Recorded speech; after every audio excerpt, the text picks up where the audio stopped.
All right, guys. We'll go ahead and start with Alex Bozich.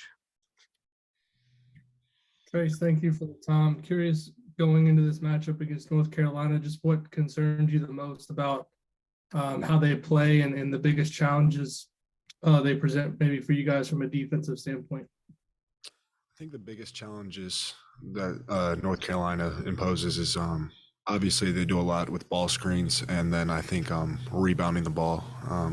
We haven't been very good on the glass this year, especially with the games that we played. It's been pretty even, and I know Armando and Pete, and they get on the glass really well, and so we're going to have to keep them off the boards. So battle the glass and limiting them to one shot is probably the biggest thing for us. Mason Williams. Hey Trayce, hope you're doing well. Just had a quick question on how you're feeling personally, and then as well the matchup between you and Baycott. What are you looking forward to between you guys tomorrow night? Yeah, I'm obviously I'm not 100%, but I will be playing tomorrow. Obviously, it's a huge game, so that's out of the door. I'm playing tomorrow, so if you want to get that out there, that I'm playing, and then me versus Armando, it's going to be a big key in the game, but at the same time, it's a lot more than just one matchup on the court. They got a lot of really good players, Caleb Love, RJ Davis. They're taking actually more shots than Mondo, and so we're going to have to hold those guys in check because they get them up. Tom Brew, and then Wilson Moore.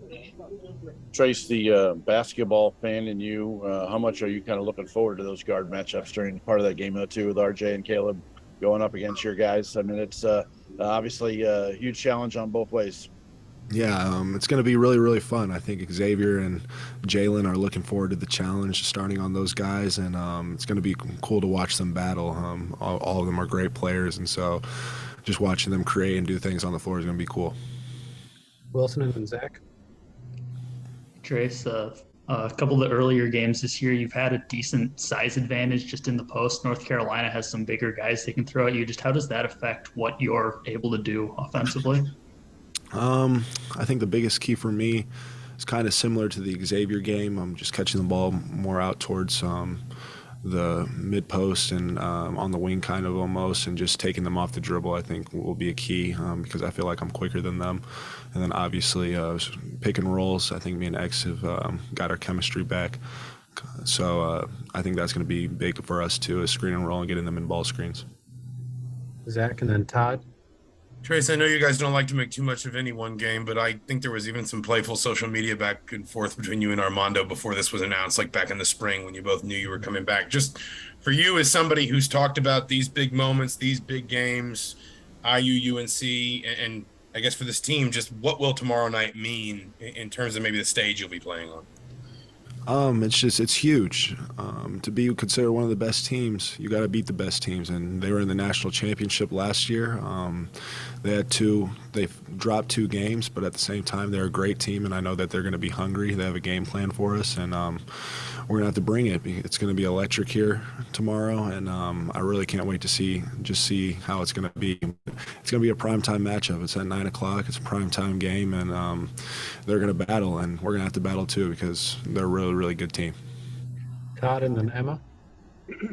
Trayce, kind of along those same lines, this program has reached a level where, it's a matter of expecting rather than kind of hoping.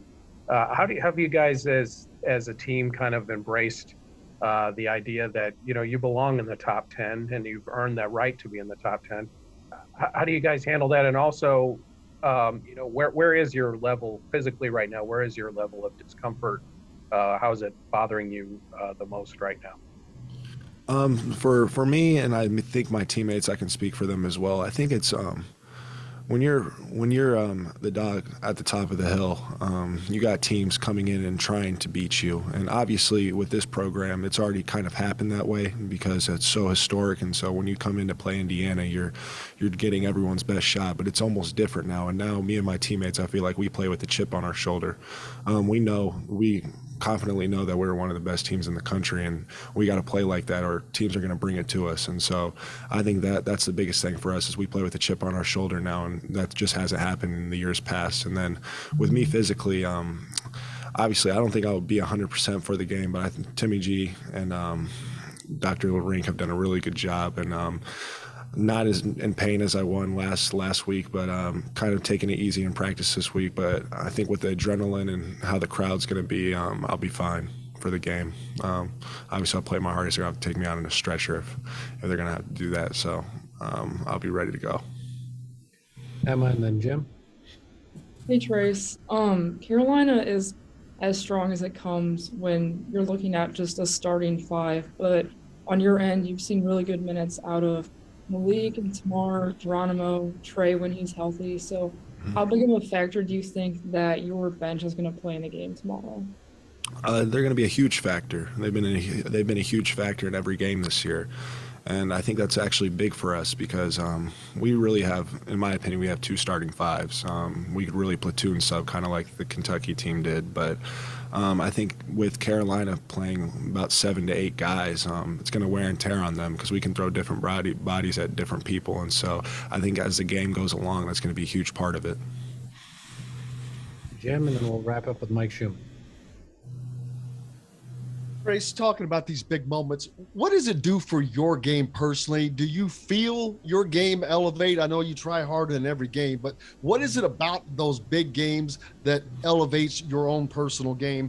And then secondly, was dog your word for the press conference? So the first answer is, yeah, I just believe when the stages are higher, it just makes me want to even shine brighter almost. I live for those moments. I live for big time games. I live for playing in these big time games and these marquee matchups. Just trying to prove that I'm one of the best in the country. And so it's huge for me and it's huge for my teammates. I think they're the same way. And then no, dog was not my word. I didn't have a word today, so I forgot to ask Miller. Last question, Mike Schumann. Yeah, Trayce, you talked about the electric environment tomorrow night. You know, with Jalen and Malik specifically, I know they came to IU very prepared with their skill set and physically and all that. But you know, what's your message to them in terms of just not letting the moment be too big tomorrow night? With them, I kind of said the same thing during the Xavier game. At the beginning of the Xavier game, I just looked at Fino. I said, just play as hard as you can. If you play as hard as you can, I promise you good things are going to happen. I said the same thing to Malik, and so I'm going to say the same thing to him before this game. As long as they play as hard as they can and they're playing their game, I know they're going to be all right. And so they might have a little jitters to start out the game, but they'll get comfortable really quick. They're really good players. So.